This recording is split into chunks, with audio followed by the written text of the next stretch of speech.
bu dee abonné go ci sunu page bi mën ngaa bës foofu ñu bind s'abonner nga bësaale cloche boobu ngir ngay mën di am sunu yeneen i notification wala saa sunu dugalee beneen vidéo bu bees. aouzu billahi min asheytaani rajim bismillahi rahmaani rahim wasalaatu wasalaamu ala alhaadi al amin sayidina wa mawlana muhammadin il makin wa ala alihi wa sahbihi zawi ridwani wa tamkin mbokk jullit yi rawatina mbokk taalibe yi gannaaw ba ñu sant ci yonent bi sallallahu alayhi wa sallam di sant Serigne Touba mi nga xamante ni moom la ñu yaakaar moom la ñu fas yéene di ko liggéeyal ba kere suñu dund di jeex ñu ñaan yàlla suñu borom tabaaraka wa taala mu dimbali ñu ci ba noonu ñu ko yéenee suñu borom defal na ko ci barke borom Touba. ñoo ngi leen di xamal ni ñoo ngi fii ci bërëbu Serigne Touba bii ñuy wax Jumaay Murid fii ci Ndar nekk fii ci saal bi ci kër Serigne Touba gi toog suñu kilifa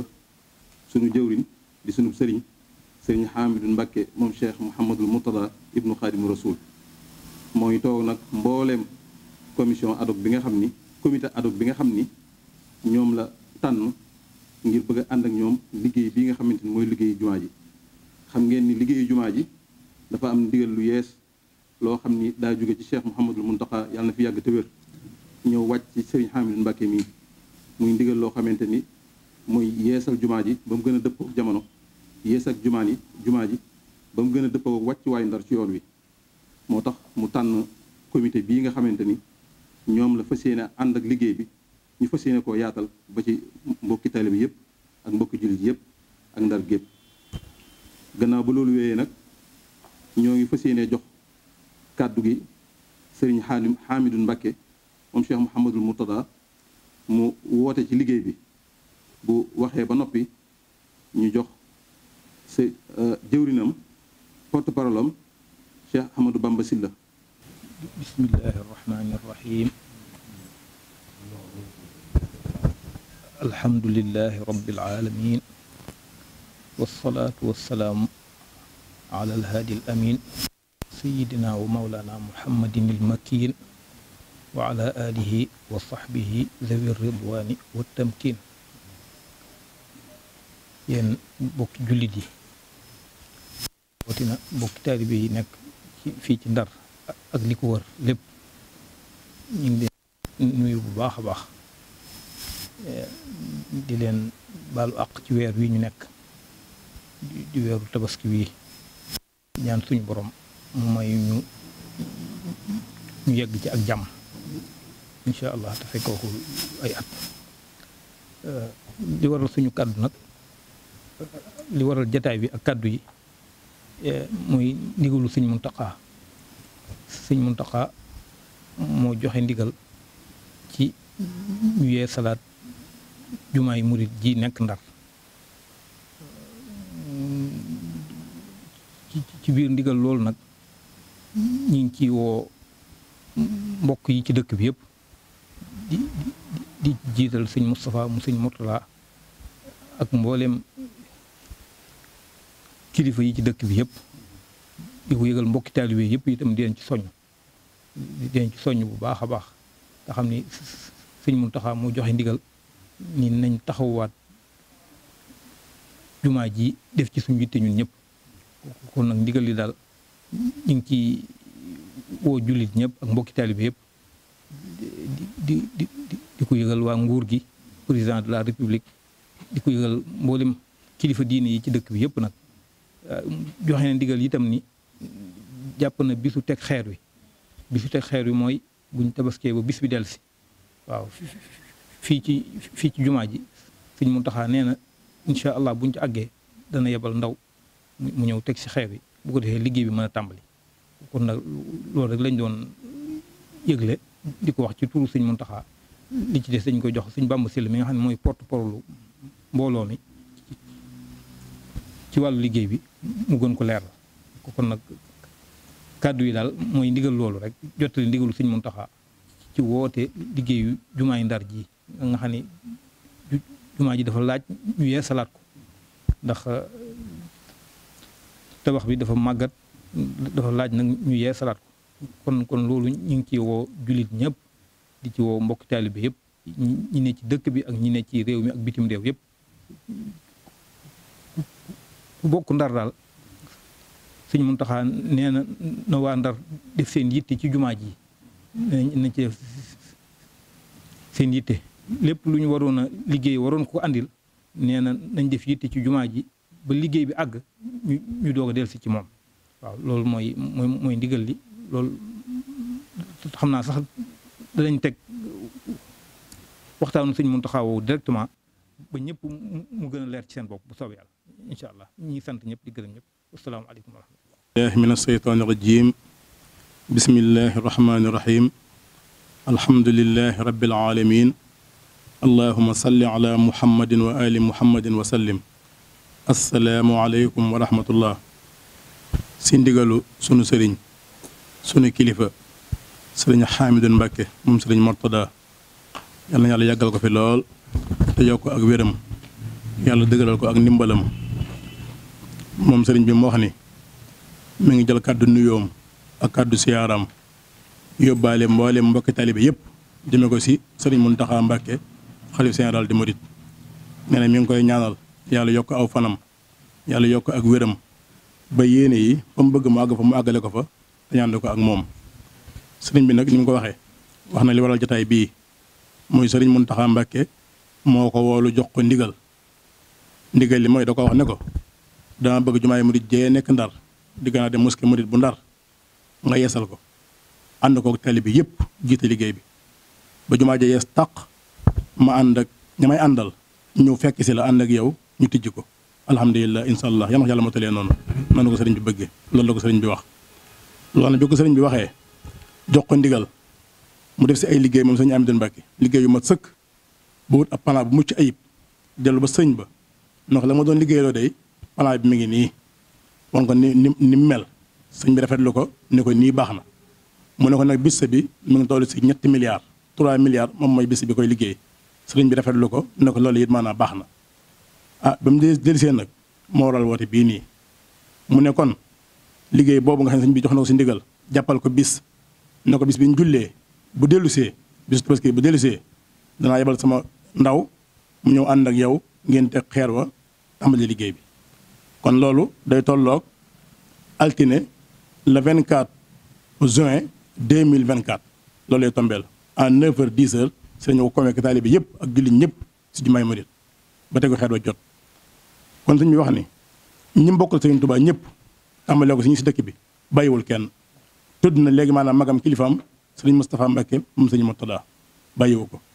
waaye kii di jëruñu liggéey bi it di sëriñ As Takko Mbacke surtout maam Cheikh Anta mi ngi nii toog sëñ bàyyiwu ko waaye bàyyiwul sëriñ Sidi Mbacke borom xaas di mbokkam di doomam nekk fii si dëkk bi sëñ bàyyiwu ko sëriñ Xaadim Mbacke xalifa sëriñ Cheikh Coro sëñ bi mi ngi koy woo bàyyiwu ko si liggéey bii bokk na si ñam sa jiital suñu mbokk sëriñ Tuubaa ñëpp waaye sëriñ Abdoul Ahad Mbacke xafoor sëriñ bi mi ngi koy woo mooy it maanaam bàyyiwu ko waaw sëriñ Abdoul Ahad Mbacke xafoor sëñ baa ngi koy woo sëriñ Xaadim Mbacke mbooleem daal ñi mbokk sëriñ Tuubaa te nekk si dëkk bii ñoom la jiital bàyyiwul maanaam kenn sëriñ bi it maanaam mi ngi woo ñi mbokk sëriñ Tuubaa te nekkuñ si dëkk bi waaye nag di doomi dëkk bi ñooy nag bu ñu tuddee sëriñ Galas Mbacke Kaltoom moom sëriñ Baara Mbacke moom sëriñ Fallu te ku ne xam ne sëriñ Fallu ak liggéeyu jumaa sëñ bi neen mi ngi koy woo bu baax a baax jiital na ko si liggéey bi bàyyi na ko xel bu baax a baax mboolem ñu mbokkal sëriñ Tuubaa yi si biir réew mi ak fu ñu mën a nekk ak mboolem ñu mbokkal maam Maaram Mbacke sëñ Amidou Mbacke woon na ñëpp bàyyiwut maanaam kenn ñi mbokkal it maanaam diine ji di këri diine yi mboolem maanaam turux yi si biir réew mi ak bitim réew yëpp sëñ bi mi ngi leen yëgal liggéey bi di leen si woo fas yéene ko ànd ak ñoom mboolem maanaam mbokki talibe yi sëriñ bi maanaam bàyyiwul kenn tàmbalee ko si waa ahlu xasiida moo xam ñay jàng njàngi kuréel la moo xam ñay jàng njàngum aw la ñay jàng njàngum kenn ñay durus ba ñay bind xasiida yi sëriñ bi bàyyiwul leen te loolu nag bu ñu ko tuddee faaw ñu tudd maanaam kenn si màggu talibe yi dëkk bi sëriñ Abdou Khadim Bamba Sarr nga xam ne ku tudd xasiida yi saxel dem si moom waaye ku tudd it maanaam màggi dëkk bii di Ndar saxel dem si moom kon sëñ bi nee na sëñ Abdou Khadim Bamba Sarr mi ngi ko yëgal bu baax di ko si woo di ko bàyyi xel moom mboolem mbokki talibe yëpp sëriñ bi maanaam wax ni it mbooleem jullit ñi ak fu ñu mën a nekk ak mbooleem taalibe yi njabootu maam Cheikh Ibrahima Fall gi liggéey bi seen liggéey la bépp liggéey bu Sëriñ Tuubaa mosu tumb kooku ànd ak moom mooy Cheikh Fall sëñ am doon xam ne loolu ba jël sax jumaa ji dénk leen ko maanaam ñoom kon ñoom bu leen si kenn jiitu bu leen si kenn man bu leen si kenn it maanaam mujj ñoom wakk man sa rafal mbooleem marché yi si dëkk bi yëpp it maanaam muy marché Sor muy marché Ndar muy marché Pikine fu marché nekk si dëkk bi ak commerçant ak képp kuy yëngu sa la ngay yëngu sëñ bi maanaam bokk na ak yow maanaam woote bii mi ngi lay woo ba université ña fa nekk maanaam di talibé Serigne Touba ñoom ñëpp it ay jullit woo na leen si liggéey bii kon suñu bàyyiwul kenn ñëpp la woo ndax jàkka day néegu yàlla wa annal masaajida lillaahi boo nee jumaa rek wax nga maanaam woote bi yàlla kese bu ne woote yàlla kese mooy ki la woo si liggéeyu néegu yàlla kon suñ bi maanaam ñëpp la woo jullit ñëpp bàyyiwul kenn kon na ko ñëpp wuyu si altine le 24 juin 2024 si lañ woote maanaam fii fi 9h si jumaay muy jumaa ju Ndar ñu war koo yeesalaat si ndigal suñu Muntaxa mu jaay la ko si jëwriñam ji di suñu Amidou Mbàkke yàlla nañu fi yàgg loolu te wér bàyyiwul kenn dëkk bii nag daa yàgg am ay jàmbaari Serigne Touba moom Ndar maître Madické Niang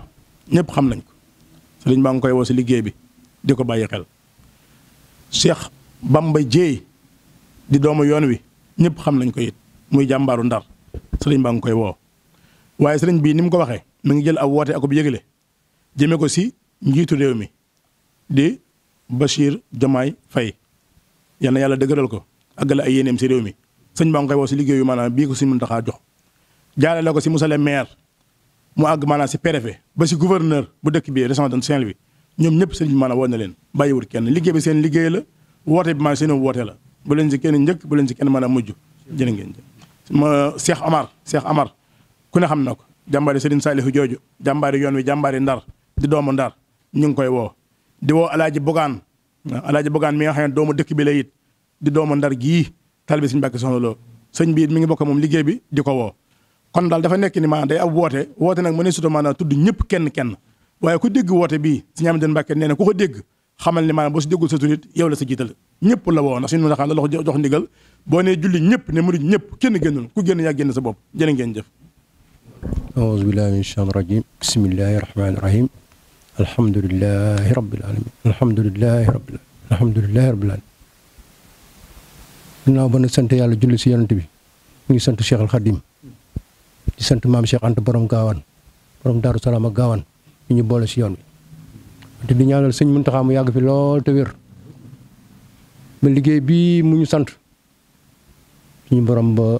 mottali ko ba mu fekk ko ba ñëw inauguré ko wante di ñaanal lool sëñ Amidou Mbàkke ñu Cheikh Mahamadou Mourtada nga xam ni sagu yoon wi la sagu Ndar la taalibi murid nag bu nekkee si yoon wi ba xëy wàcc te sëriñam jox ko ndigal war na seet boppam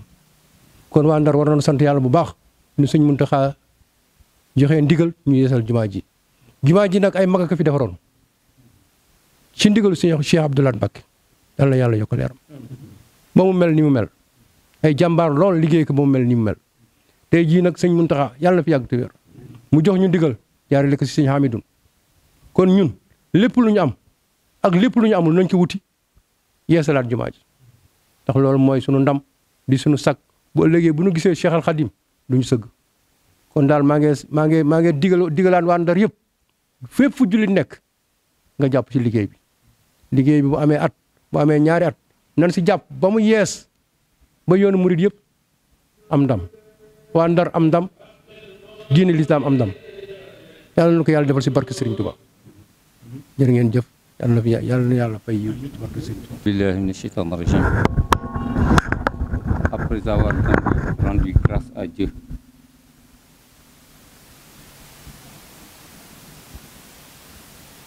nous saluons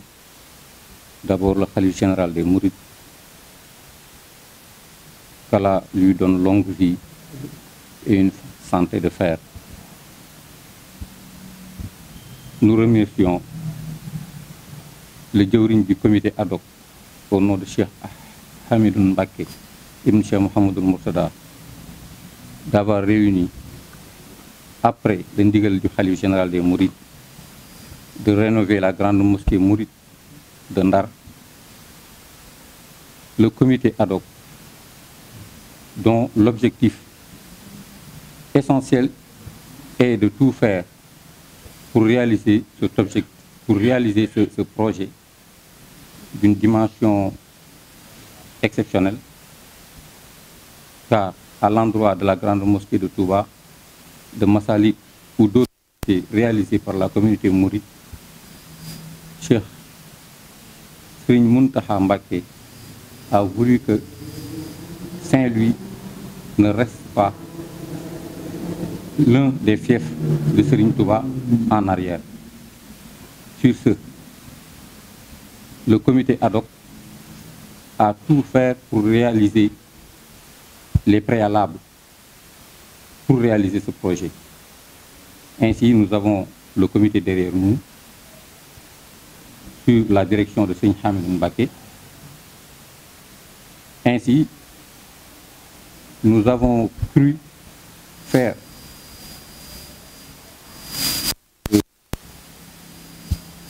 ce point de presse pour expliquer la Oumma islamique, mais tous les mourides, que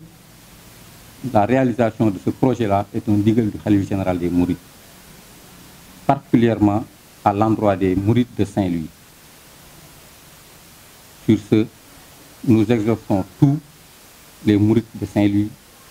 tous les musulmans,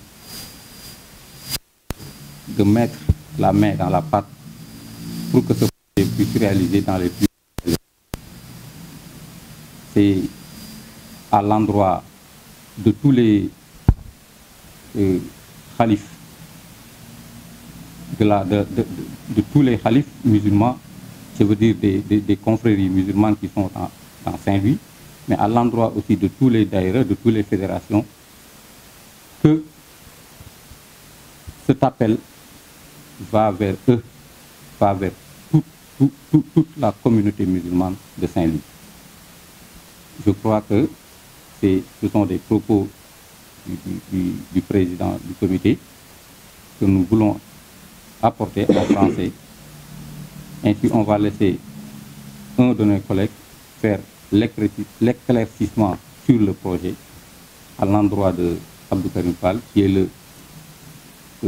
l'ingénieur qui a fait la conception du plan pour beaucoup plus de clarification dans ce projet. En fait, l'histoire plutôt de Serigne Touba à Saint-Louis, nous savons que Serigne Touba est venu à Saint-Louis à plusieurs reprises. Il est venu à Saint-Louis de son propre gré plusieurs fois. Ce qui veut dire que Saint-Louis est une des villes de Serigne Touba. Par conséquent, Saint-Louis doit avoir une marque indélébile qui montre la portée du mouridisme dans Saint-Louis. Nous avons aussi des familles qui se rattachent à Serigne Touba. C'est la famille de Cheikh Hastako, qui est derrière nous, qui est une preuve que Serigne Touba a un soubassement plutôt dans Saint-Louis. Donc l'histoire de la grande mosquée, moi peut-être je ne pourrais pas y aller au fond, mais nous savons que c'est un édifice colossal, grandiose, que nos prédécesseurs ont réalisé, mais que, vu la conception actuelle de l'architecture, nous avons voulu réaliser quelque chose qui est beaucoup plus approprié, autant même, mais qui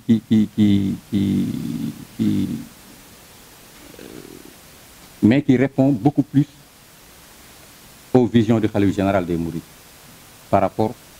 à toutes les réalisations des grandes mosquées de la communauté mouride. En rendant grâce à Dieu et en priant pour que Cheikh Mouhamadoul Mountakha, qui est l'actuel Khadim Rassoul de notre temps, que Dieu lui accorde une longue vie et une santé de fer. C'est un bijou pour la Oumma islamique. Mais nous avons aussi un autre bijou à Saint-Louis, en la personne de Seigneur Hamidou Mbacké, pour lequel le Khalife, lors de notre dernière rencontre, a témoigné toute sa confiance. Et cette confiance du Khalife sur Cheikh Hamidou Mbacké est une garantie d'un travail béni, déjà, par Borom Touba. Parce que la parole de Cheikh Mountakha Mbacké et celle de Borom Touba ne font qu'une seule. Dès lors, appeler, mobiliser les talibés sur ce projet immense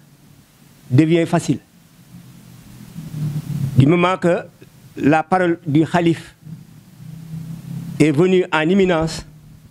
c'est sûr que tout mouride, c'est sûr que tout musulman aura voulu bénéficier de ces félicités que le projet recèle. Ce projet, c'est un projet islamique. Comme l'a dit tantôt Seigne Bamba Sylla, une construction de mosquée ne fera qu'intéresser tous les musulmans. Ainsi donc, cette mosquée de Saint-Louis, autant qu'on puisse la mettre en or ou en diamant, ne suffira pas pour donner à Saint-Louis, pour rendre à Saint-Louis la grâce divine que Dieu lui a incrustée en la choisissant comme cité religieuse parmi les cités qu'on peut citer dans la Oumma islamique. Qui dit Touba dit Saint-Louis, certes. Adam Kamara l'a tantôt dit, Saint-Louis est une ville de Serigne Touba. Mais c'est la ville aussi de tous les saints qui, pour avoir une marque indélébile de leur compétence de saint, force, ils passent à Saint-Louis. Cette mosquée a été inaugurée tantôt par Cheikh Abdoul Ahad Mbacké en 1981. Qui marque la pose de la première pierre. Mais nous allons poser la première pierre de Cheikh Mouhamadoul Mountakha le 24 juin de ce mois-ci, ce qui fait l'objet d'un appel à tous les talibés, qu'ils soient dans la ville de Saint-Louis, qu'ils soient dans la région, qu'ils soient dans le pays, mais aussi qu'ils soient dans la sous-région ou bien même dans la diaspora. Tous les talibés sont convoqués à cette réalisation pour porter main forte à Seigne Hamidou Mbacké pour qu'il puisse réussir, comme l'a tantôt dit Cheikh Mouhamadoul Mountakha. Nous appelons en même temps le président de la République, qui est le président de tous les Sénégalais, mais qui est aussi un musulman hors pair, comme on l'a tantôt dit, avec son équipe gouvernementale. Nous appelons tous les ministres de la République, nous appelons tous les mécènes, nous appelons toutes les forces vives qui n'ont d'autre mission que de travailler pour l'islam, de mettre leur avoir au service islamique. Ces propos sont celles de tout le comité ad hoc que Cheikh Hamidou a choisi pour l'accompagner dans cette noble mission. Nous appelons le gouverneur de la région de Saint-Louis, qui est le plus impliqué, parce que c'est dans sa région. Nous appelons le maire de la ville de Saint-Louis, qui est aussi le plus impliqué. C'est sa concession. Nous appelons le préfet et toutes les autorités gouvernementales de la région de Saint-Louis. Je disais tantôt que nous remercions Seigneur Hamidou Mbacké d'avoir porté sa confiance sur le comité ad hoc, et nous ne ménagerons ni effort, nous ne ménagerons ni avoir, ni temps pour l'accompagner dans cette noble mission, et que Dieu fasse qu'elle réussisse au-delà de nos espérances. Assalamu alaikum wa rahmatullahi ta'ala wa barakatuh. bu dee abonné go ci sunu page bi mën ngaa bës foofu ñu bind s'abonner nga bësaale cloche boobu ngir ngay mën di am sunu yeneeni notification wala saa sunu dugalee beneen vidéo bu bees